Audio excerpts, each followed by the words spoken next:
Жұмысқа жаңадан кірген жас инженер жиналыс кезінде үстел үстіндегі газетке қарап отырып, кенеттен орнынан ұшып тұрып құрыдым, масқара деп жүгіріп бөлмесіне кіріп кетеді де есігін құлыптап алады.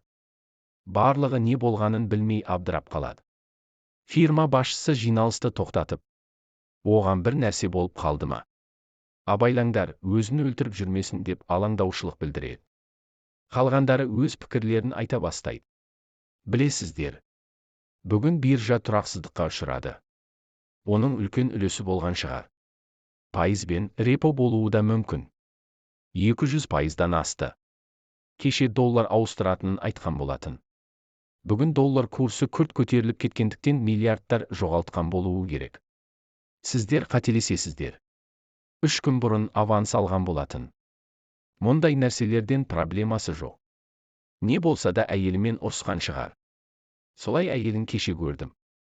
Дөрекі біреу болатын. Фирма директоры. Әңгімемен уақытты жоғалтпайық. Бір сәтте тапаншаның дауысы шығуы мүмкін іштен.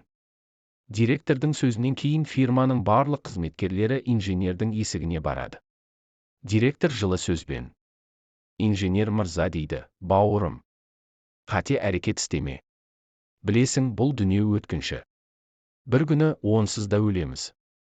Инженердің бөлмесінің есігі болаттан жасалғандықтан не істесе де сынбайды. Іштен ешқандай дыбыс та шықпайды. Өрт сөндірушілерге хабар беріледі.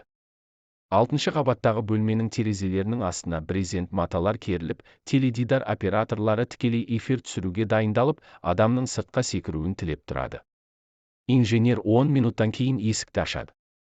Жүзі нұрланып тұрып, еш нәрседен хабарсыз түрде есіктің алдындағы тобырға қарап: екінті намазының уақыты өтіп кетуге сәл-ақ қалыпты, достар. Әйтеуір үлгердім-ау деп жауап береді.